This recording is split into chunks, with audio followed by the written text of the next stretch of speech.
a todos, pessoal, sejam bem-vindos a mais um episódio do podcast Os Treinadores do Sofá. Hoje, um episódio só sobre rumores de transferências e transferências já confirmadas, como já podem ter visto na nossa thumbnail e no nosso título. Mas Lídio, antes disso, hoje também é um episódio especial, como são todos, mas pronto, hoje ainda é mais especial porque é o último do grande ano 2023. Exatamente, o último do grande ano 2023 e também já atingimos a maioridade com este 18º episódio. Exatamente. Com todos os efeitos.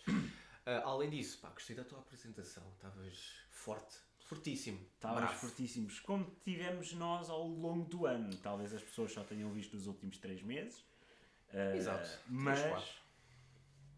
este ano nós alcançámos imensas coisas. Alcançámos imensas coisas, é verdade, foi um ano que prometeu imenso, começámos a trabalhar um pouco mais noutros projetos, nomeadamente comentarmos os campeonatos universitários de Lisboa, nas modalidades de futebol 11, de futsal, comentámos também voleibol, comentámos basquetebol, foi extremamente interessante. Começámos esse projeto e começámos esse trajeto assim em 2022, mas caminhámos 2023 todo ao lado da ADESL, sempre a tentar proporcionar a melhor voz, a melhor narração, a melhor análise àquilo que também é o grande desporto universitário, e claramente foi um prazer ter feito parte deste grande projeto, que são os Campeonatos Universitários de Lisboa. E a ADESL que também nos abriu a porta para estarmos presentes na final do campeonato de Inatel, onde Exato. estivemos num estádio a relatar de forma quase praticamente profissional, que foi o cumprir. Foi mesmo profissional. Exatamente. Foi mesmo profissional. O cumprir de um sonho, e que foi absolutamente espetacular, e que foi este ano. Este ano conseguimos tudo, conseguimos finalmente dar ao nosso podcast aquilo que queríamos dar. Estamos aqui os dois, no sofá, finalmente, os treinadores do sofá. Pois, é verdade. Conseguimos trazer convidados, conseguimos, e mais importante, fazer pela primeira vez uma entrevista ao vivo com o Luís e o Nelson do Portugal Wrestle Fest, que foi algo absolutamente incrível e que nós queremos levar para outro patamar em 2024. Portanto, muito obrigado a todos que têm estado aí connosco. Não se esqueçam de subscrever o canal, de nos seguir nas redes sociais e de estar atentos para o grande 2024 que aí vem. E Lídio, por falar em 2024, janeiro, o mês do mercado de transferências, aqui vamos nós. Obviamente, há um clube que já contratou um plantel inteiro, há lá Lídio Galinho no FM, e os outros têm alguns rumores. Neste episódio vamos focar nos 3 grandes, porque não há muitos rumores sobre as outras equipas disponíveis, mas vamos então começar. Que clube é que queres começar? Se calhar vamos por aqueles que têm menos rumores, mas vamos começar por um clube que está com algumas dificuldades no plantel, alguns problemas disciplinares, jogadores que já foram confirmados a sair. O clube do Futebol Clube do Porto. É o clube do Futebol Clube do Porto, é um clube que esta temporada não tem sido muito regular naquilo que é o campeonato português, tem também sido fustigado por algumas lesões, algumas indisciplinas, seja no balneário, seja dentro do campo. Não tem sido fácil para o Futebol Clube do Porto este ano estar a conseguir crescer na melhor forma daquilo que é o futebol de Sérgio Conceição. Além disso, perderam alguns jogadores fulcrais dentro do mercado de verão, nomeadamente Uribe, é um jogador que era o motor da equipa do Futebol Clube do Porto dentro do meio campo. Perdem ainda Otávio, talvez o canivete suíço de tudo aquilo que era o motor, a engrenagem da equipa de Sérgio Conceição. E não só. E não também um jogador que vestia a pele muito importante era o coração. futebol de Sérgio Conceição. Era o coração, dava tudo, era muito, digamos, conflituoso, conseguia sacar amarelos muito importantes, Mas eu conseguia entrar com os mind games que nós costumamos falar do Futebol Clube do Porto muito bem. Portanto, as perdas do Porto no mercado de verão foram pesadas. Foram extremamente pesadas e até agora, apesar de terem-se reforçado com jogadores interessantes para o meio campo, nomeadamente Nico Gonzalez, que é um jogador que não tem conseguido desempenhar as suas capacidades futebolísticas ao mais alto nível, também a adaptação do jovem jogador espanhol não tem sido a melhor ao futebol do Sérgio Conceição, mas no entanto não tem sido o único jogador que tem tido dificuldades a adaptar-se àquilo que é o núcleo duro do Futebol Clube do Porto. Vemos também o jogador que foi contratado do Boca Juniors, Alan Varela, tem feito uma boa temporada, no entanto ainda não está a dar tudo aquilo que é o seu jogo, aquilo que nós vimos a jogar dentro da Argentina.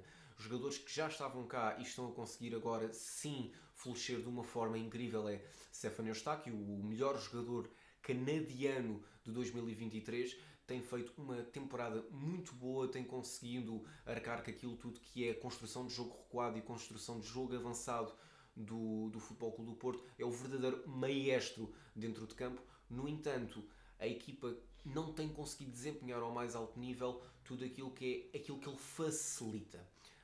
No entanto, temos outro jogador que esta temporada também tem sido surpreendente, começou muito bem, que é André Franco.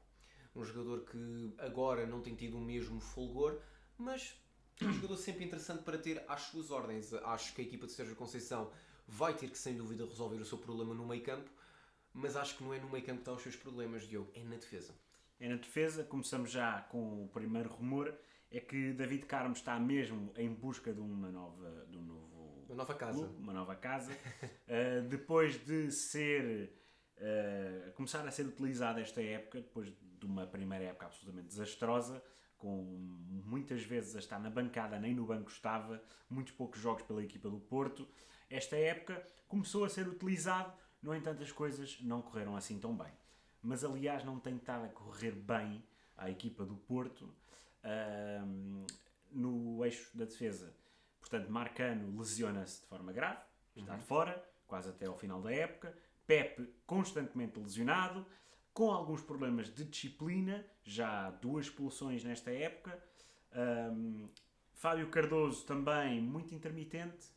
No entanto, o jogador que foi mais fustigado pelas críticas foi mais uma vez David Carmo. Também aliado ao preço que custou, à price tag que veio, a etiqueta. 20 milhões. A etiqueta, 20 milhões de euros, muito complicado. É muito complicado até para um clube como o Futebol Clube do Porto, que tem atravessado alguns problemas financeiros. Gastar 20 milhões num jogador cria logo resultados imediatos. David Carmo já tinha feito temporadas muito boas ao serviço do Sporting Clube Braga, tinha-se demonstrado ser um jogador extremamente promissor naquilo que é o futebol português e há 2 anos era um dos jogadores mais cotados até na seleção nacional, talvez para fazer uma dupla com Rubem Dias, com Gonçalo Inácio e até agora mesmo António Silva. Nós em David Carmo víamos um jogador do Braga extremamente inteligente, muito bom a conseguir sair com a bola nos pés para um defesa que hoje em dia é cada vez mais requisitado, o chamado defesa central moderno, um jogador que tem capacidade de sair com a bola, conseguir desequilibrar as linhas, o trinco consegue descer, liberta muito espaço depois também para os alas subirem, para os extremos conseguirem desequilibrar. Na realidade é que David Carmo no Futebol Clube do Porto tem tido muitas dificuldades, seja isso pela estratégia que o Porto também implementa, os centrais não têm tanta liberdade para conseguir sair, são centrais mais rigorosos, mais tradicionais e, conhecendo a história do Futebol Clube do Porto, é exatamente isso que se pede dentro de um central. É um central rigoroso, é um central duro, que tenha raça, que consiga parar os pontas de lança. David Carmo ainda tem que desenvolver essa faceta, porque é um jogador que joga muito mais calmamente, não tem tanto aquela ambição de ir atrás do ponta de lança, gosta de cobrir mais o espaço do que cobrir o homem. E se calhar é essa grande dificuldade que está a ter com Sérgio Conceição. Agora, alguns... E parece-me que nunca vai ter a oportunidade de corrigir isso. E não vai ter essa oportunidade de corrigir essa dificuldade que tem, até porque Sérgio Conceição não tem demonstrado a paciência com David Carmo. Algo que... Ao contrário do que demonstra com outros jogadores. Exatamente, e quando nós vemos, por exemplo, Pepe e Marcano, tu disseste, jogadores fustigados por lesões, o Pepe mais também pela disciplina, no entanto são 2 jogadores que já não são jovens. Este tipo de situações fáceis de acontecer. Nós fizemos o relato do Sporting Porto e nós vimos que o Pepe teve...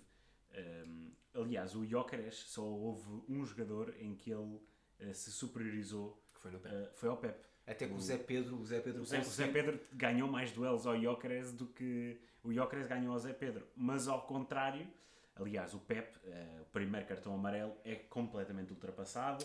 No golo de Gyökeres, o Pepe é ultrapassado.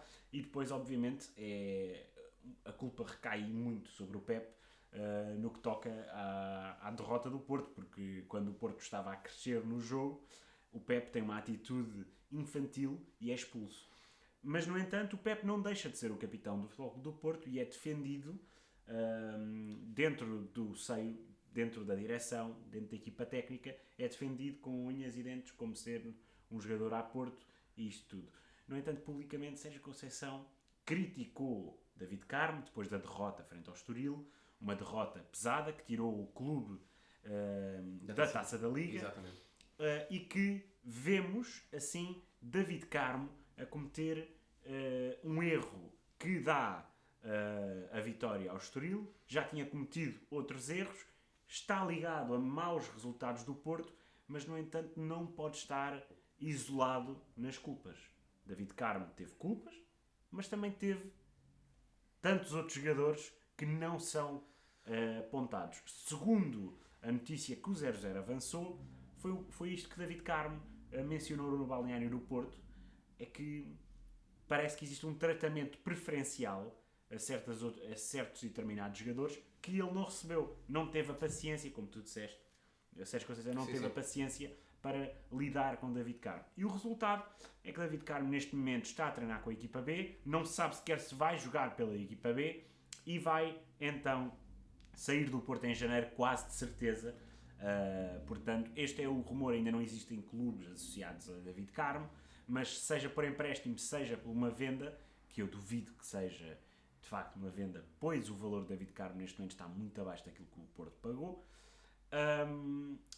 David Carmo irá sair do Futebol Clube do Porto, é quase uma certeza. Exato. Só não se sabe é para onde. Se é para a Europa, se fica em Portugal, vai para a Arábia se Saudita. vai para a Arábia Saudita, que em princípio é um dos grandes pretendentes dos serviços de David Carmo. Portanto, é esperar para ver o que é que vai acontecer a David Carmo. Avançando para jogadores que também chegaram na época passada e que também ficaram muito aquém das expectativas, esta confirmada, Verón. Verón veio com o intuito de substituir Luís Dias, de ser um jogador desequilibrador, importante na ala do Futebol Clube do Porto, tentar, se calhar, aquilo que Galeno neste momento está a conseguir, era Verón que vinha fazer esse trabalho. No entanto, Gabriel Verón neste momento está no Cruzeiro, empréstimo, opção de compra de 10 milhões de euros, mais uma contratação completamente falhada por parte da equipa do Porto. E algo, analisando o perfil de Gabriel Verón, aquilo que nós conseguimos perceber, o jogador é um jogador vertiginoso, é veloz, é irreverente, e é exatamente isso que o Porto gosta de ter nos seus extremos. Já vimos em Luís Dias, vimos agora em Galeno, já vimos em tantos outros jogadores, PP, e outros tantos jogadores que já passaram mesmo pelo Futebol Clube do Porto a nível de extremos. O Porto sempre foi conhecido por ter extremos irreverentes, vertiginosos, velozes, e é isso que é importante ter na equipa do Norte. Agora, Gabriel Verón nunca conseguiu demonstrar ao seu máximo aquilo que é o seu futebol artístico. Também por ser jovem, por ainda não ter a maturidade, e isto é mesmo a chave. Não só lesões, Diogo. A palavra-chave acho que é mesmo a maturidade do Gabriel Verón. É a sua ética dentro dos treinos, é a sua ética dentro do campo, e é isso que acho que faltou mesmo a Gabriel Verón. Ele, quando sai do Palmeiras, já era mesmo apelidado como um jogador que não tinha ética nenhuma. Não conseguia cumprir nos treinos, não conseguia cumprir no campo. Errado. Claramente o clube é errado para se transferir ao Futebol Clube do Porto. Exatamente, que é um clube que exige o quê? Raça. Exige ambição. Empenho. Exige paixão. No Porto, tu não precisas de ser o melhor jogador de todos os tempos. Não precisas de ser o jogador mais técnico, mas tens que ter raça, tens que ter paixão, tens que ter ambição. O maior exemplo disso é Marega, um grande exemplo, mas nem vou a Marega, Diogo. Eu vou a Zé Pedro. Sim. Que tu acabaste de falar, Zé Pedro não era um jogador conhecido por quase ninguém na esfera nacional, quanto mais na esfera mundial. Era um jogador que estava no Estrela da Amadora há alguns anos atrás. Chegou ao Porto, foi para a equipa B, ganhou o mérito, vai passar para a equipa A e neste momento é titular no Futebol Clube do Porto. É um jogador que não é o melhor jogador de todos os tempos, não é o melhor jogador a sair com bola, mas não é o melhor central do Porto. Não é o melhor central do Porto, mas tem uma coisa que é incondicional. É a vontade de estar em campo. E seja em qual clube for, é mais importante às vezes mesmo do que a própria técnica, porque ele vai ganhar duelos. Contra Gyökeres ganhou duelos, contra os grandes pontas de lança ganhou duelos, e é um tampão. Se é o jogador mais técnico, não é. Se é o jogador que qualquer outro clube queria ter a titular, se calhar não seria. Mas no Futebol Clube do Porto funciona porque faz parte da identidade daquilo que o Porto é. David Carmo não faz parte. Gabriel de Verón não faz parte. E outro também que não faz parte é Nico Gonzalez. Nico Gonzalez chegou ao Gostaste da Porto transição? por 8,2 milhões de euros, vindo do Barcelona. Um produto da La Masia, outrora visto como um dos jogadores mais promissores a vir da equipa da cantera do Barcelona, que é muito conhecida por alguns jogadores, como nomeadamente Lionel Messi, Iniesta, Xavi, Pedri, Gavi, Puyol. Pedri não é da Não, La Masia. o Pedri Não é veio da La Masia. já mais... O Pedri veio do Las Palmas. O Pedri veio mais tarde, mas passou ainda pela equipa B. Mas pronto, podemos ir se te importas, Ansu Fati ou Yamin Lamal, não sei. Alejandro Balde. Alejandro Grimaldo. Existem Onana. muitos, Existe tantos. muitos jogadores que passaram. Existe tantos. Muitos Bojan jogadores. Krikic, estás a lembrar? Muitos jogadores que passaram pela cantera do Barcelona e é talvez a melhor cantera de todos os tempos. Sem dúvida a melhor academia para formar jogadores. Se calhar não aproveitam todos, porque também pelo menos é nos últimos 20 anos. Mas Nico Gonzalez era visto como um jogador muito importante. E chega à equipa do Futebol Clube do Porto, consegue a titularidade ao fim de alguns jogos, mas mais uma vez, aparentemente, não se adaptou ao estilo de jogo de Sérgio Conceição, ao estilo de treino, à mentalidade, e neste momento está para sair. Eu falei com algumas pessoas que não estavam muito contentes com a vinda de Nico Gonzalez, embora fosse unânime quase no seio dos adeptos esportistas que Nico Gonzalez era uma grande contratação. Tu próprio dizias que era uma grande contratação. Eu acho que sim. No entanto, eu conheço alguns esportistas que disseram vamos ver em janeiro se isto foi de facto uma grande contratação. E o que é mais certo nesta altura, até dito já por pessoas perto do jogador, é que Nico Gonzalez está de saída do Futebol Clube do Porto. Mas eu acho que aqui também o que aconteceu foi um pouco o que aconteceu com David Carmo. Foi um pouco o que aconteceu já com algumas contratações do Futebol Clube do Porto, que é a falta de oportunidades. Também, ok, que o jogador quando entrou não demonstrou ao seu mais alto nível aquilo que são as suas capacidades, no entanto, também nunca teve um tempo para se demonstrar da melhor forma. Acho que o Porto tem uma identidade muito própria daquilo que quer jogar. E quando entram jogadores que não estão tão dentro da filosofia, eu acho que aqui o problema nem é propriamente dos jogadores terem aceito o projeto, é mais no scouting.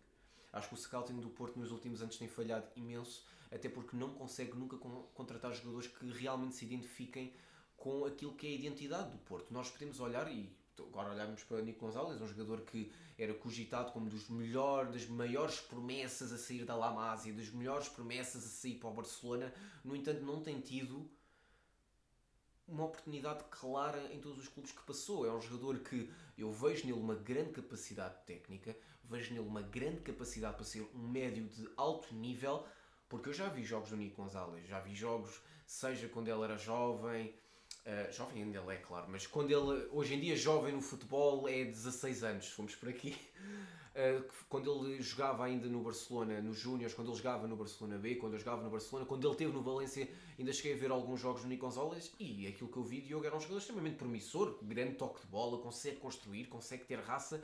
O que eu acho que aconteceu aqui foi criarem ao jogador expectativas irreais.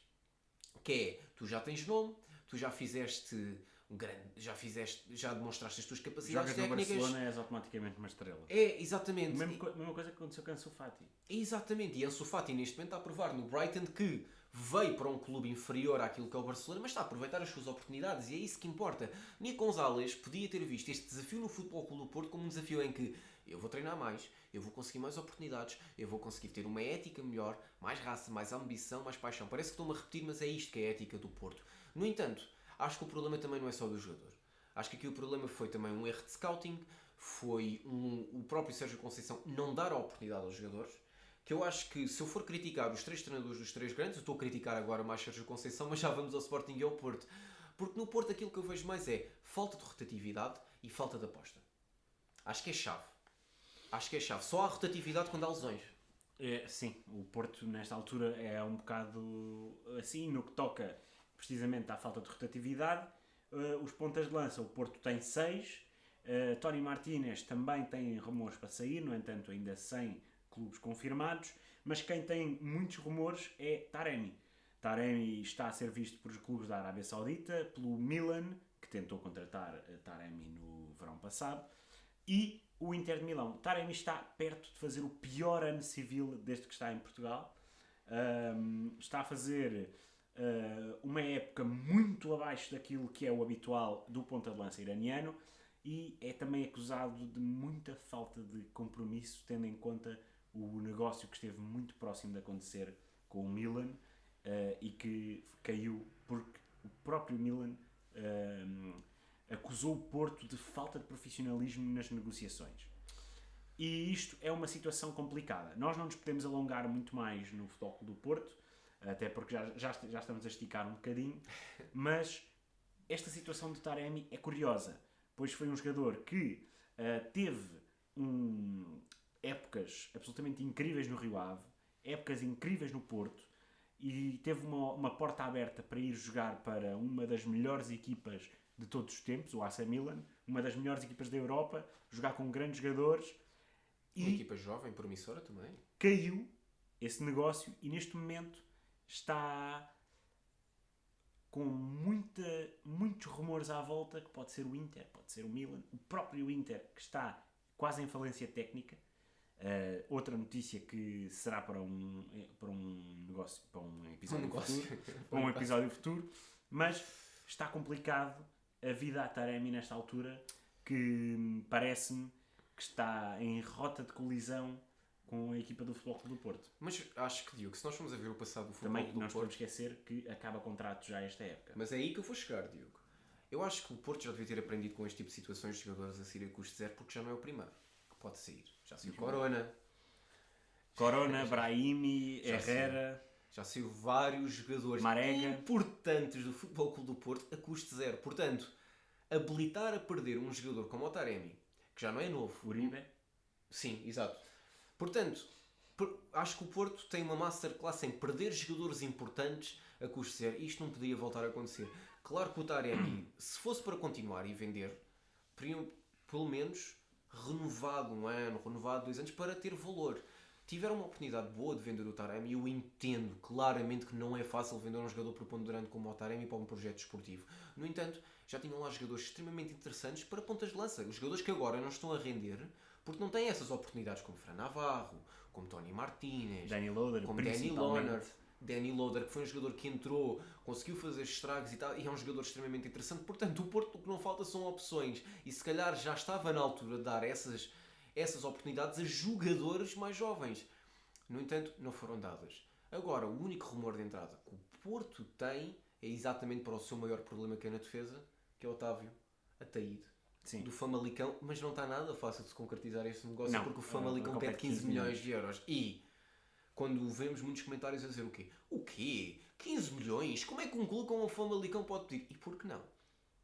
Não sim. É? E por que não? E por que não? 15 milhões de euros, o Otávio está a fazer uma grande época no Famalicão e, em princípio, esta deverá ser mesmo a última temporada no Famalicão, porque dificilmente existe possibilidade de segurar um jogador como o Otávio com a época que está a fazer. E acho que os comentários que normalmente nós vemos, até por mesmo de analistas, mesmo de pessoas a comentarem em redes sociais ou a comentarem dentro dos jornais, nós temos que entender que para o campeonato crescer, os clubes como o Famalicão, clubes mais pequenos, têm que começar a exigir mais dinheiro dos seus jogadores e dos seus ativos, porque assim vão conseguir ter projetos mais competitivos para as próximas épocas e conseguir suprir essas saídas.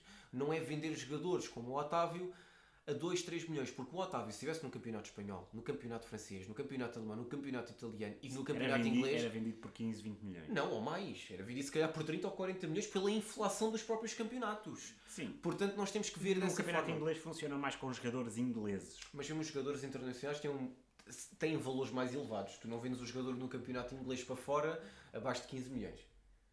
Tu não vendes jogadores do campeonato inglês para fora. Ponto. A não ser a exceção de Harry Kane. A não ser Gustavo Scarpa, que também saiu do Nottingham para o Atlético Mineiro, mas não vejo muitos jogadores a saírem, a transitar. Mas, avançando para a equipa do Sporting, que não tem muitos rumores, portanto não vamos demorar muito tempo. A única possibilidade de entrada é Matthias Svanberg, do Wolfsburgo, jogador que foi com visto com uma possibilidade de empréstimo com a opção de compra, mas um rumor, ainda muito rumor nesta altura. Sim, é um rumor, muito rumor, mas o próprio Rubén Amorim já tinha falado que se o Sporting tivesse em boa posição em todas as competições, em janeiro a equipa iria ter um orçamento maior, mesmo para ir comprar reforços estratégicos. Até agora tem resultado bastante bem a equipa do Sporting, teve um reforço inesperado que já estava lá dentro, que chama-se Jani Katam. Sim. Comprovou-se ser um jogador extremamente interessante. Mas vai perder agora já em janeiro para a CAN. Exatamente, perto para a CAN, no entanto, até agora foi um reforço extremamente interessante. O Sporting em janeiro é o clube português que mais vai sofrer. Perde Diomandé, Katam e Morita. Morita para a Taça Asiática. Exato, vai perder logo 3 jogadores preponderantes, portanto vai mesmo ser obrigado a ir ao mercado para conseguir competir e ter um nível competitivo muito bom.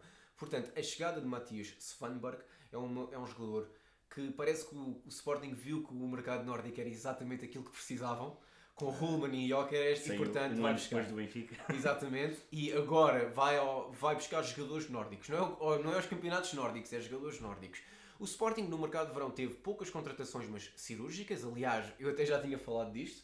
E agora continua a ter um mercado em que vai ter poucas contratações, mas cirúrgicas. E é exatamente isso que o Sporting tem que fazer. Não é preciso comprar muito, mas é comprar jogadores que vão preencher as limitações que o Sporting tem. Seja na defesa, com contratação de mais um defesa central, que já foi anunciado o jogador do Leixões, Rafael Magalhães, e... Rafael Silva. Pronto. Rafael Silva, existem muitos nomes nos rumores. Eu por acaso decorei porque é o nome do Rafa. Rafa Silva. Ok, então pronto, peço imensa desculpa, no entanto, como existem tantos jogadores, isto das duas umas já não dá para decorá-los todos. E no que toca a saídas, há rumores muito fortes, embora Fabrício Romano tenha já desmentido a possibilidade de saírem em janeiro, Gyökeres e Diomande. Era duas saídas que devia-se dizer logo não se vende, ponto, vai sair só no final da temporada, mas o próprio Gyökeres já disse que só sai, se tiver que sair, só sai no final da temporada. Pois, eu também já vi um jogador a bater no peito e a fazer assim. Estás a falar do... Sim, do Enzo Fernandes. Também já vi um jogador a fazer isso em pleno jogo, depois de marcar um golo e garantir que ficava e depois não ficou. Portanto, a palavra hoje em dia pouco significa. Especialmente jogadores que não são da formação. Se até os das formações já não existe tanta lealdade. Já não existe tanta lealdade no que toca a isso. Vamos ver o que é que vai acontecer até ao final de janeiro. Todd Boehly já disse que Gyökeres é um objetivo prioritário. O Arsenal e o United já referenciaram o jogador para o final da época, mas o Sporting está disposto a bater... O Chelsea está disposto a bater a cláusula de rescisão de 100 milhões de euros por Gyökeres. Mas espera, Diogo. Mas o Todd Boehly não está só interessado no Gyökeres ou no Diomande. Ele está interessado no Sporting. O Sporting abriu a possibilidade de ter um investimento minoritário na SAD para poder ser mais competitivo financeiramente. Depois de mais um perdão a uma dívida, o Sporting conseguiu aumentar o seu poder sobre a SAD. E nós não vamos falar isto porque, quando formos falar sobre a desgraça que neste momento está metida ao Inter de Milão, podemos também falar sobre esse caso do Sporting que tem corrido muita tinta desde ontem, para nós desde ontem, sobre o facto do Sporting ter tido um desconto de 70% num dos empréstimos que teve. Portanto, já não foi a primeira vez, temos muita coisa para falar sobre isso. No que toca a Todd Boehly, investimento minoritário no Sporting, interessado nisso, já esteve interessado noutros clubes, e também em Gyökeres. Mas o que é mais interessante neste... E não só em Gyökeres, porque ele também está em Diomande. Sim, foi exatamente o que eu disse. Não estava só interessado em Gyökeres, Diomande, também estava interessado em comprar o próprio Sporting, o que é interessante, que é... Não na totalidade. Sabes o que é interessante nisto, Diogo? É que, bem, se eles não me vendem o Gyökeres ou o Diomande, não há problema. E eu vou comprar o clube. Eu acho que isto é o maior flex. É o maior flex americano de todos os tempos. Ai, tu não me dás. Não há problema, eu compro-te a ti, tudo ok, tudo tranquilo. Os adeptos do Chelsea, no ano passado, queriam fazer isso ao Benfica. Diziam, mas porquê é que ele não compra o clube? Olha, primeiro porque não dá. Mas eu acho, não é assim que funciona. Mas eu acho que o Sporting, até nós já tínhamos falado disto no nosso episódio de investimentos, literalmente falámos sobre isto, que foi o nosso 16º episódio. Portanto, Sporting estaria se quiserem, aberto, se quiserem ver mais sobre este tema, parece que nós prevemos. E Sim. podem ver o episódio 16, não se esqueçam. Profetizámos. E um oráculo e um profeta tem que sempre fazer isto. Portanto, aquilo que nós vemos no Sporting é que, de todos os clubes, dos 3 grandes, era o que poderia beneficiar mais do investimento minoritário. Eu acho que é a chave dizer aqui, investimento minoritário para conseguir ganhar um músculo financeiro que tanto necessitam. Esta época estão extremamente competitivos. Eu acho que o Todd Bailey ver a equipa do Sporting e viu o campeonato português, para já é uma boa sinergia para ter com o Chelsea, porque o Chelsea neste momento tem muitos jogadores, tem demasiados jogadores. Aliás, há quem possa dizer que tem um Al-Sharal por trás, tem o Lídio Galinho por trás. Continuando esta jogada, O Chelsea tem dinheiro infinito. exatamente, E também não existe qualquer tipo de restrição. não, exato, contratos até 2033 e está tudo ok. Mas se nós formos a ver, eu acho que podia ser uma sinergia muito interessante para o Sporting e para o Chelsea.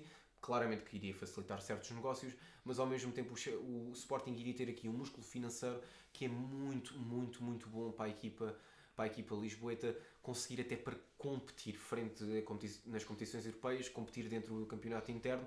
E aliás, o campeonato português é um campeonato que merece de investimento, até para conseguir crescer lá fora e conseguir crescer projetos desportivos. Eu, aliás, preferia que o investimento não fosse para o Sporting e preferia que se calhar fosse para um outro clube, como por exemplo para um Belenenses, talvez para um Boa Vista, para um Estoril Praia. O Rio Ave já tem esse investimento, portanto não necessitava.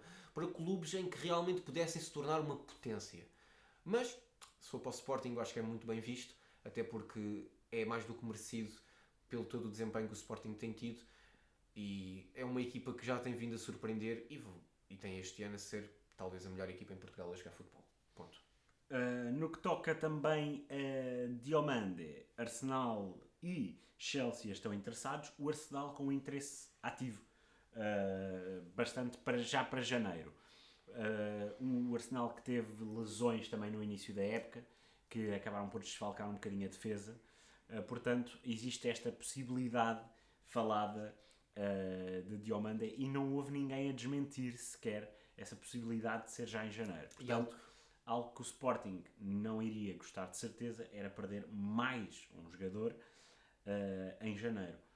Gonçalo Inácio também já foi falado para o Real Madrid, mas embora não seja um rumor concreto, existem várias conversas sobre alguns jogadores, mas estes são os principais, é mesmo Gyökeres e Diomande para saírem para a Inglaterra. Algo que o Sporting não quer, pois está neste momento na disputa por o campeonato e por várias taças, incluindo a Liga Europa, onde tem uma grande possibilidade de chegar aos oitavos de final, após ter calhado com o Young Boys. Exato, e o Diomande, um reforço que foi contratado em janeiro do último ano, em janeiro deste ano, 2023, sair em janeiro de 2024 fazia simplesmente só um ano no Sporting. Um jogador que foi contratado ao Mafra, uma equipa que tem uma sinergia muito interessante com o Midtjylland, a equipa dinamarquesa, e que já tem outro rumor dentro do Mafra, que o Sporting também quer ir lá buscar um jogador. Portanto, o Mafra parece ser a equipa que o Sporting gosta de observar, e as equipas da segunda Liga, como Rafael Silva, como tu tinhas mencionado no Leixões, também um jogador jovem, central, que também poderá vir colmatar alguma saída ou mesmo ser um jogador de recurso para ser interessante e também rodar na equipa B. Portanto, veremos como é que o Sporting irá reagir ao mercado de transferências. Vai sem dúvida atacar, mas agora passamos para o seu rival, o seu vizinho. O seu vizinho, o Benfica, que tem uma quantidade gigante de rumores, como sempre. Estás a dizer que o Benfica vai construir a equipa B, a equipa C, a equipa D e ainda com um jeitinho faz a equipa E. Exatamente. Portanto, o Benfica tem 3 rumores de entrada, uma confirmação para janeiro e várias de saídas. Portanto, confirmado já a sair é Lucas Veríssimo, vai sair então para o Corinthians, 8 milhões de euros, pagos em 3 parcelas de 2 milhões, em 4 parcelas de 2 milhões. Sim, 8 milhões é 4 parcelas. 4 parcelas de 2 milhões. Portanto, Lucas Veríssimo já sabia que dificilmente voltava a jogar pelo Benfica. Foi um jogador que foi muito importante no Benfica de Jorge Jesus. Era talvez um jogador visto para ficar cá durante muito tempo ou então sair por muito dinheiro. O problema é que ninguém estava a contar que tivesse uma lesão gravíssima que lhe tirasse 11 meses da carreira. Eu vi essa lesão a acontecer. não reparei o que é que tinha acontecido.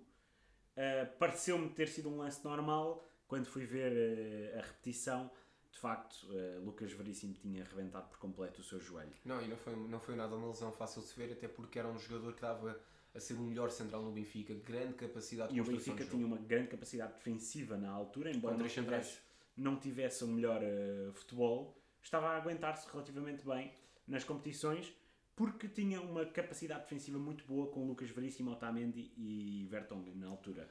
A lesão de Lucas Veríssimo. E quando nós olhamos para o Lucas Veríssimo, antes da lesão era um jogador com uma grande construção de jogo. Muito rápido. Muito rápido. Conseguia ler bastante bem a posição dos seus colegas de equipa. Conseguia pôr a bola onde quisesse. Era um jogador extremamente inteligente. Parecia um trinco ou um médio centro a jogar a central. Para verem a grande exibição, basta pôr Lucas Veríssimo highlights, Benfica 3, Barcelona 0. Não, É um jogo absolutamente surreal do Lucas Veríssimo. Se no Camp Nou foi Otamendi, que fez um jogo incrível, no Estádio da Luz foi Lucas Veríssimo, que faz um corte para um gol cantado, faz mais cortes, faz um jogo absolutamente incrível. Portanto, o Lucas Veríssimo estava num grande momento da sua carreira e lesiona-se. E não só, Diogo, é quando tu vês um jogador como o Lucas Veríssimo, que é rápido, que consegue construir jogo, consegue desmarcar os seus colegas de equipa, consegue ter raça, consegue parar os jogadores adversários nos momentos fulcrais. Tu vês que é um jogador que claramente era para ficar muito tempo no Benfica. Não era um jogador simplesmente para, ok, vamos rentabilizá-lo. Não, iria ficar aqui se calhar 2, 3 anos, conseguir manter um alto nível e depois ser rentabilizado numa boa transferência. Chegou mesmo a ir à seleção brasileira com o Benfica, no entanto foi uma lesão que tirou aquilo que era o futuro dentro do campeonato português e dentro da Europa, pelo menos por agora, porque no Corinthians voltou a jogar bem, até num campeonato em que ele estava familiarizado e se calhar aquilo que ele também precisava era de voltar para o Brasil. Com a idade já é mais complicado. Já vai ser complicado. Já é mais complicado. Infelizmente para a carreira de Lucas Veríssimo. Porque era um jogador... Mas o infelizmente para a carreira de Lucas Veríssimo, Diogo abriu a porta a Morato e a António Silva. Sim. Portanto, com a saída de um jogador importante, também o Benfica conseguiu oferecer oportunidades a dois jogadores que são extremamente promissores. Mas Tomás Araújo. E Tomás Araújo, mas já não é que a saída de Lucas Veríssimo também... Não. Tomás Araújo chegou a jogar nessa altura. Sim, exatamente. Tomás Araújo ainda chegou a jogar nessa altura. No entanto, Diogo, esta saída é uma saída infeliz para o Benfica, porque é um jogador que ainda poderia ser importante. No entanto, o Benfica tem vários rumores de saída que também parecem alguns erros de scouting que foi dentro do verão. Principalmente Artur Cabral. O rumor de saída que Roger Schmidt já disse que não vai acontecer. Também aconteceu com outros jogadores, que já lá vamos. Mas, em princípio, há aqui um rumor que é a saída de Artur Cabral para o Marselha, que quer para colmatar a saída de Vitinha, que não está a ter um bom momento na equipa francesa nesta altura. O Artur Cabral foi referenciado então pelo Marselha. No entanto, o Benfica ou Roger Schmidt neste caso já disse que o objetivo é manter Artur durante a totalidade do seu contrato, até porque não teve um bom início da época, mas agora está a ganhar forma, está a ganhar, viu-se, marcou um gol importante em Salzburgo, não jogou em Braga, mas voltou a jogar então frente ao AVS e que fez uma boa partida desde que entrou, fez meia hora muito interessante e esteve muito próximo de um gol que só não foi dele porque foi autogol. Mas Artur Cabral está a crescer, Roger Schmidt não quer esta saída, no entanto foi um rumor. No entanto, eu acho que o Artur Cabral é o tipo de ponta de lança que é extremamente importante numa equipa como o Benfica, mas não no futebol do Roger Schmidt. É um jogador que é veloz, é um jogador que gosta muito de estar dentro da área e tem uma perícia enorme para marcar golos. Foi importante dentro da Basileia, foi importante dentro da Fiorentina, demonstrou ser uma máquina de golos. No entanto, para o futebol que o Roger Schmidt pratica, Artur Cabral não é o ponta de lança ideal. Um ponta de lança ideal para aquilo que é então o futebol do Roger Schmidt é aquele jogador que está-se a demonstrar agora cada vez mais, que é Kasper Tengstedt. É um jogador que dá muito à equipa, corre muito, consegue chegar à grande área com facilidade, mas é um jogador que, tanto como o Artur Cabral, tiveram dificuldades na adaptação ao Benfica. E isto é chave, é a adaptação ao futebol do Roger Schmidt. Não é todos os jogadores que chegam e estão logo adaptados àquilo que é a forma do técnico alemão jogar. Até porque não existe uma rotatividade do plantel assim tão grande e Kasper Tengstedt demorou praticamente um ano Sim. para conseguir entrar nas contas do Roger Schmidt. Demorou imenso tempo. Portanto, o Roger Schmidt, Diogo, aquilo que eu consigo traçar dele, que é um pouco aquilo que eu também traço do Rowena Amorim e traço do Sérgio Conceição, são os três teimosos. Não gostam de rodar o plantel, compram os jogadores, mas eles só vão literalmente retirar alguma coisa deles passado muito tempo. Não é logo inicialmente. O problema de Artur Cabral é tal e qual a situação do David Carmo. É Exato. a sua etiqueta. A etiqueta de 25 milhões de euros, 20 milhões de euros, mais 5, é uma etiqueta muito grande que dá, obviamente, um peso diferente à contratação do Artur Cabral. Um jogador com 3 golos nesta altura, de frente ao Famalicão, porque ainda não nos aconteceu este jogo, portanto ainda não sei, tem a possibilidade de ser titular e de ganhar minutos a sério mais uma vez, depois de ter se redimido de um gesto menos bonito para os adeptos em Salzburgo. Mas eu acho que nem os próprios adeptos também tiveram uma boa reação Não, para tudo aquilo que é a equipa. obviamente, Não acho que os jogadores... não é uma situação Não acho que a resposta... simples de dizer Não o acho Artur Cabral é culpado. Não, o Artur Cabral Não é um ser humano que, como todos os outros, tem frustrações. E tem os seus momentos, e acho que também a forma... Eu acho que esta contratação do Artur Cabral, a forma como os adeptos estão a reagir a ele, faz-me lembrar de um jogador que eu e tu admirávamos muito pelo futebol que ele tinha. No entanto, Já sei quem é que estás não a foi falar. muito... E isto eu sou extremamente crítico de adeptos e sou extremamente crítico também de tudo aquilo que foi os média neste sentido, que foi Julian Weigl. Chegou com 20 milhões de euros. É um jogador que, para mim, até aos dias de hoje, eu e tu somos a pessoa que temos esta opinião dele e toda a gente parece que não vê a mesma coisa, mas faz parte, toda a gente ter opiniões distintas, é normal. Mas não acho que na altura ele era o culpado pelo Benfica jogar aquilo que jogava. Muito pelo contrário. Não. Se estavam a achar que o Julian Weigl vinha chegar ao Benfica e ia marcar 30 golos na posição dele, estavam completamente errados. O Weigl era um trinco, e era um trinco à moda alemã. É um jogador que veio para descomplicar, é um jogador que vinha para criar linhas de passo onde elas não haviam, era um jogador que vinha trabalhar nas sombras e não ia trabalhar na luz. É um pouco assim, desta forma, que nós podemos olhar para o Julian Weigl. Agora, se ele adaptou-se àquilo que era o futebol dos técnicos por quem passou no Benfica, claramente que não. Se Roger Schmidt gostava das capacidades que ele tinha, claramente que não. Se ele ia se adaptar ao futebol de Roger Schmidt, talvez não.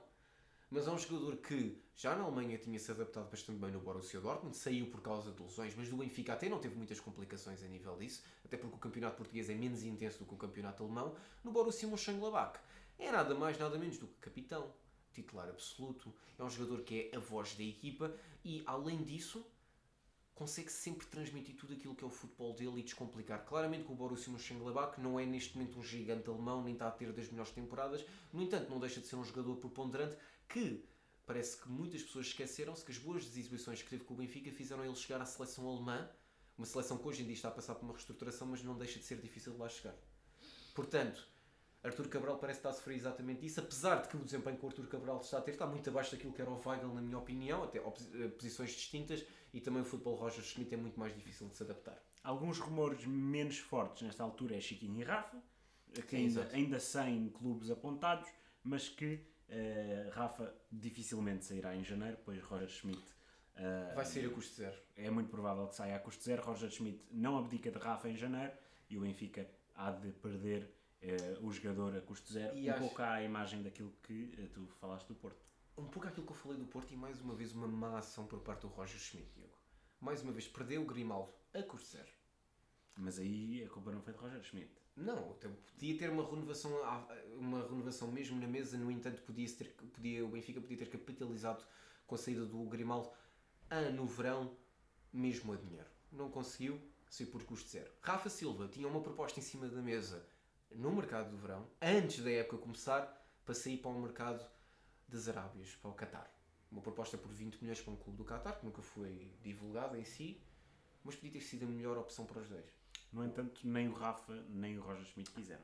Entendo completamente isto, mas agora o Benfica arrisca-se a perder um jogador que é preponderante e um jogador que é valioso, até a nível monetário, a custo zero. Acho que não é muito bom para o Benfica, não. No que toca a Chiquinho, um jogador que também está em final de contrato, no entanto a perda financeira não se compara àquilo que será a saída de um Rafa ou foi a saída de Grimaldo.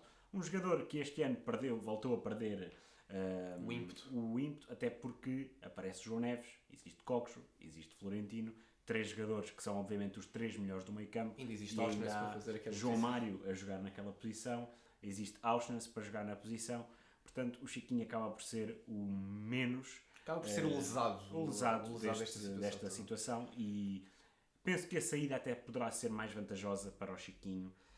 E aliás, acho que merece a saída. Ele no ano passado, na segunda metade da época, fez um esforço glorioso pelo Benfica, conseguiu fazer ao mais alto nível aquilo que era o grande impensável para o Chiquinho. O grande buraco que Enzo Fernandes deixou. Voltou a renascer no Benfica depois de estar emprestado na Turquia. Mas acho que agora é o momento ideal para o Chiquinho sair, até porque neste momento está muito difícil. Eu só mantinha o Chiquinho em janeiro, Diogo, só por uma razão específica. Que é, se acontecer alguma lesão, o Chiquinho está lá. E é um jogador que já demonstrou que pode fazer aquela posição. No entanto, o Benfica não deixa ter João Mário, não deixa também ter Auschwitz, porque eu acho que o Auschwitz tem que ir jogar para o meio campo ou para extremo, como estava a jogar, e o Benfica precisa dá-los, até porque depender do Auschwitz para jogar a lateral esquerdo e a lateral direito pode ser bom, mas se o Auschwitz se lesionar, quem é que está lá para fazer de Auschwitz? Ninguém. Ninguém está lá para fazer de Auschwitz. Os outros rumores de possíveis saídas, João Neves e António Silva, estes muito fortes para o Manchester United e Real Madrid, no caso do António Silva. No entanto, Roger Schmidt Rui Costa tinha dito que não haveria saídas em janeiro e Roger Schmidt já avisou que o João Neves e o António Silva não saem em janeiro, pois nem o Benfica quer, nem os próprios jogadores querem. Isto já veio um pouco de encontro àquilo que já era que alguns fontanários disseram no Twitter, foi que tanto António Silva como Florentino, como o próprio João Neves tiveram propostas no verão, mas os jogadores recusaram e disseram que queriam fazer pelo menos, e isto é uma palavra-chave, pelo menos mais uma época no Benfica. António Silva será difícil manter para lá do verão. João Neves, que também é difícil, já mencionou o facto de querer jogar até 2025 no Benfica. Algo que é difícil a nível monetário, até porque o jogador está a fazer uma época estratosférica. E não acho que isso seja possível. Aliás, eu acho que se o Benfica tiver que perder estes 2 jogadores, a altura ideal seria perder um no mercado e perder um no outro, mas eu acho que vai ser os 2 já no próximo mercado de verão e vai ser por quantias astronómicas, aliás, porque são dos 2 jogadores mais promissores portugueses neste momento. No entanto, se o Benfica conseguir conquistar o título, garante a presença na Liga dos Campeões e, para além disso, vai ter a venda de Gonçalo Ramos a ser consumada no final da época.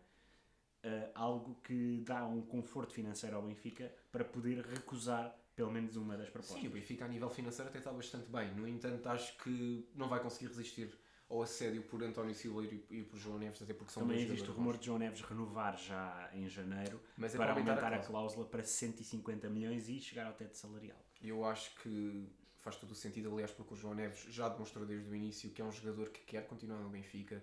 É um jogador que vem da formação e tem completamente um mantra todo do que é ser jogador à Benfica, demonstrar a ambição. É pequenininho, mas tirava lá todos. Consegue sem dúvida. Sim, é um jogador que é inexplicável. Não, é um como jogador... é que consegue ser tão forte e tão imponente fisicamente, apesar de ter essa baixa estatura. E algo que é extremamente interessante é que o João Neves é um jogador de baixa estatura, mas é um jogador que consegue ser tão grande em campo. Uma zona que é marcada por ele parece que é marcada por um jogador de 2 metros. É um jogador marcada por vários jogadores. Exatamente. Não é por um só, são por vários. É um jogador que consegue literalmente demonstrar que consegue marcar, seja ao homem, seja à área, consegue aparecer nos momentos decisivos, consegue ser bom ofensivamente, bom defensivamente e que todo este interesse por parte do Manchester United é normal. Todo o interesse por parte de clubes europeus é normal. É um jogador que claramente vem fazer tudo exatamente o que é necessário para o Benfica ter aquele motor dentro do meio campo que é sempre necessário nas equipas. Portanto, João Neves vem para o Benfica, veio demonstrar que é um jogador que é para ficar e vai rentabilizar bastante. Se não tiver nenhuma lesão ou alguma baixa de rendimento, no entanto, não parece que isso seja previsto para agora. No que toca às entradas, também para finalizar, porque já nos estamos a esticar, Lídio, Benjamin Hohlheiser, extremo dos Estudiantes, muito ligado ao Benfica. O próprio agente do jogador já disse que estão a fechar um negócio com o Benfica. No entanto, existem divergências. O Estudiantes quer vender agora, porque está em pré-época. O Benfica só quer o jogador no verão para colmatar as ausências, possivelmente, de Rafa, Guedes e Di Maria. O jogador que partiu a Liga Argentina é considerado um dos extremos mais promissores, embora já esteja nos 23 anos. Portanto, vinha aqui um jogador mais ao nível daquilo que foi, por exemplo, um Gaetan na altura em que chegou. Não vou fazer comparações, porque Gaetan foi o melhor jogador que eu via jogar em Portugal na minha adolescência. Portanto, não posso fazer uma comparação para um jogador que ainda não vi, mas Rolheiser tem esse objetivo de vir já. No entanto, o Benfica só quer para o verão. É um rumor muito acentuado para uma posição que vai ficar deficitária. Sim, o Benfica vai claramente querer contratar mais extremos para a próxima época, uma vez que muito possivelmente vai perder Rafa Silva, muito possivelmente também vai perder Di Maria, e Guedes não deverá voltar por empréstimo para o Benfica. Aquilo que nós estamos a ver é o Benfica já apontar as suas baterias novamente ao campeonato argentino. Rolheiser é um jogador veloz, é irrequieto, é muito vertiginoso. No entanto, aquilo que ele consegue fazer no campeonato sul-americano e aquilo que é a Argentina poderá não conseguir traduzir-se isso para o campeonato português. Já vimos isso com Cebolinha, já vimos isso com outros jogadores que o Benfica já teve. Portanto, veremos como é que Rolheiser irá jogar pelo Benfica. Aquilo que poderá ser feito é contratar o jogador, vir só no final da temporada e ser emprestado a outro clube, até mesmo para ele conseguir já ter minutos naquilo que é os campeonatos europeus. Eu acho que seria a melhor aposta por parte do Benfica, talvez emprestar a um clube português para conseguir já se habituar àquilo que é Portugal. Veremos como é que Rolheiser conseguirá ser jogador no Benfica. Isso teremos que ver para acreditar. Veremos quando é que isso irá acontecer. Outro jogador, Diogo, do campeonato argentino, mas que ainda não jogou muito propriamente no campeonato argentino, mas sim pela seleção argentina, que já está confirmado no Benfica, vem do Vélez Sarsfield. Prestiani, Gianluca Prestiani é o jogador mais promissor da Argentina. A par de Cláudio Echeverri. A par de Cláudio Echeverri, que vai para o Manchester City, embora um louco qualquer tenha dito que ele vinha para o Benfica. Prestiani está confirmado, já foi dito por Fabrizio Romano, foi confirmado pelo clube, o Vélez Sarsfield, como o fim do exercício financeiro, a venda de Prestiani. Dia 31 de janeiro, quando faz 18 anos, vem para o Estádio da Luz e vai, em princípio, para a equipa B para jogar, então, para começar a ser introduzido como foi Schelsdrup e como foi Tankstead. E que funcionou bem com Tankstead, e neste momento Schelsdrup não funcionou tão bem, mas neste momento está a jogar muito bem no Dortmund. Portanto, acabou por ser um empréstimo muito bom para o jovem jogador. Portanto, Prestiani está confirmado. Há outros rumores, um deles também muito forte, já há alguns meses, Pedro Malheiro, jogador do Boa Vista, lateral direito. Para a CNN caiu o negócio, para a bola está-se muito bem encaminhado, portanto, ainda não se sabe bem, só mesmo quando chegarmos a janeiro é que vamos saber. Pedro Malheiro, um jogador que está a fazer uma boa época, apesar da lesão que teve no Boa Vista, fez uma boa época na época passada, neste momento está a ser cobiçado. O Benfica quer uma proposta à volta dos 4 a 5 milhões de euros. O Boa Vista quer esticar um bocadinho mais, até pela situação que sabemos que não é favorável à equipa da cidade do Porto. E mais uma vez entende-se, porque o campeonato português também precisa de transferências mais caras de certos clubes para conseguir aumentar o seu valor. Acho que Pedro Malheiro é um jogador que vem para o Benfica, se vier para o Benfica, claro, vai demonstrar tudo aquilo que é o seu futebol. Aliás, já está habituado ao campeonato português, já está habituado àquilo que é o futebol do Benfica por jogar várias vezes contra o clube, e acho que comprar internamente, às vezes em janeiro, é muito melhor do que ir comprar no exterior, porque os jogadores já estão habituados a jogar contra certas equipas, e seria um jogador muito bom para a equipa do Benfica. Aliás, também para conseguir soltar Aursnes de lateral direito e proporcionar ao jogador norueguês outras posições, e também para competir com Alexander Bá, seja o que for, e também conseguir competir com Alexander Bá naquilo que é uma posição muito disputada dentro do Benfica. Outros jogadores que também chegaram a ser referenciados eram Vilatsen e Costinha. No entanto, Costinha muito possivelmente já está confirmada a transferência para o Olympiacos no próximo verão. Augustin Giai também. Sim, mas no entanto ainda não foi nada confirmado. Essas transferências ainda não foram confirmadas, aos rumores, apenas Pedro Malheiro. Portanto, acho que Pedro Malheiro vai ser um jogador interessante. No que toca a Pedro Malheiro, neste momento a grande dúvida, e que também se aplica à Bá, que em princípio regressará já em janeiro, é o facto de o Auschwitz neste momento está a fazer jogos muito, muito bons a lateral direito. E se a contratação de Pedro Malheiro será que ele consegue sequer tirar o lugar a Auschwitz? Será que Bá, ao voltar, consegue tirar o lugar a Auschwitz? Obviamente, o Benfica ganha muito com Auschwitz a extremo esquerdo, ou neste caso a médio ofensivo esquerdo. O Benfica ganha muito com Auschwitz a jogar mais à frente no terreno. No entanto, é importante frisar que neste momento está um jogador com rotinas, com capacidade e muito importante a jogar a lateral direito. Não nos podemos esquecer que Auschwitz já fez várias assistências nos últimos jogos, consecutivamente. Só não fez em Braga, mas fez assistências em Salzburgo, fez assistências frente ao AVS, fez um grande jogo em Braga para parar Álvares Jaló e Bruma. Portanto, estamos a falar de um jogador que neste momento está a fazer uma grande época a lateral direito, e se Pedro Malheiro consegue tirar o lugar a Auschwitz? Dificilmente. Até porque o Morato está a cumprir a lateral esquerda e também seria injusto tirar. No entanto, o Benfica precisa de lateral direito. No entanto, muito importante que isso aconteça. Avançando para a lateral esquerda, Álvaro Fernandes nos últimos dias ganhou uma grande possibilidade de reforçar o Benfica. Já várias páginas avançaram com esta possibilidade. Foi mencionado por Mark Goldbridge, um youtuber muito conhecido em Inglaterra, grande fã do Manchester United, e que mostrou o seu descontentamento contra a possibilidade, isto vindo da imprensa inglesa, de que Álvaro Fernandes sairia do Granada de empréstimo e iria reforçar o Benfica. No ano passado, no Preston, Álvaro Fernandes fez uma época absolutamente estonteante, foi uma peça fulcral na tentativa de subida do Preston, que não subiu, mas esteve muito próximo. Agora, no Granada não está a fazer uma boa época, mas o próprio Granada não está a fazer uma boa época. Portanto, tem a ver com o contexto. E o contexto é que o Benfica poderá contratar Álvaro Fernandes por menos do que aquilo que ele vale.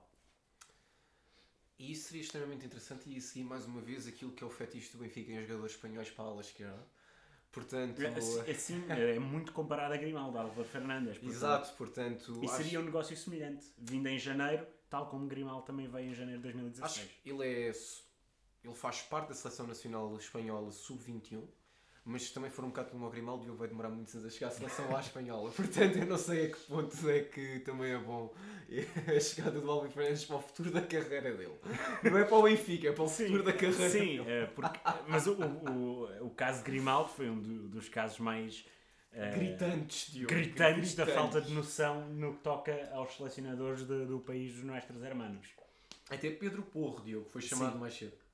Mas Pedro Porro também é um jogador incrível, também não acho que... Mas também saiu mais cedo. Também, exato. Mas foi chamado ainda no Sporting, portanto nós temos de ter isso em conta. Até para a Bolsarabia, acho eu. Exato. Sim. Pronto, portanto o problema é o Benfica para a Espanha, não é mais nada. Mas Diogo, já falámos de entradas para o Benfica. Creio que não existe mais, quer dizer, existe sempre mais alguma. Existe mais alguma. Mas eu acho que o grande jogador que vai ser muito falado dentro do mercado de transferências no inverno, também para não nos alongarmos muito, mas esta novela já vem desde o verão, é João Palhinha. Sim, João Palhinha, que teve com um pé e 95... Não, Diogo, ele teve com 90% do seu corpo. Pronto, vamos dizer que teve, quando está com os dois pés, está lá garantido. Portanto, teve um pé e 95 no Bayern. Ele teve 100% dentro do Bayern. Ele tirou fotos, fez entrevistas. Diogo, eu acho que se o Bayern anunciar a contratação do João Palhinha agora em janeiro, já não vai precisar de fazer isto tudo, já tem o material todo, já está no disco externo. Já tem tudo, é só utilizar. Mas pronto, é uma situação, o Fulham vai pedir cerca de 70 milhões de euros pelo Palhinha, o Bayern está desesperado nessa posição. Portanto, algo há de acontecer. Vamos ver se vai ser para o Bayern ou se vai permanecer no Fulham, onde está a fazer, mais uma vez, uma grande época. Vamos ver, é um negócio a ser acompanhado neste mercado de inverno. E podemos simplesmente traçar o perfil de João Palhinha muito rapidamente e porque é que é importante para o Bayern Munique. João Palhinha é importante para o Bayern Munique porque é um jogador que não só vai dinamizar o meio-campo da equipa alemã, como também vai construir linhas de passe, vai descomplicar o jogo da equipa de Thomas Tuchel.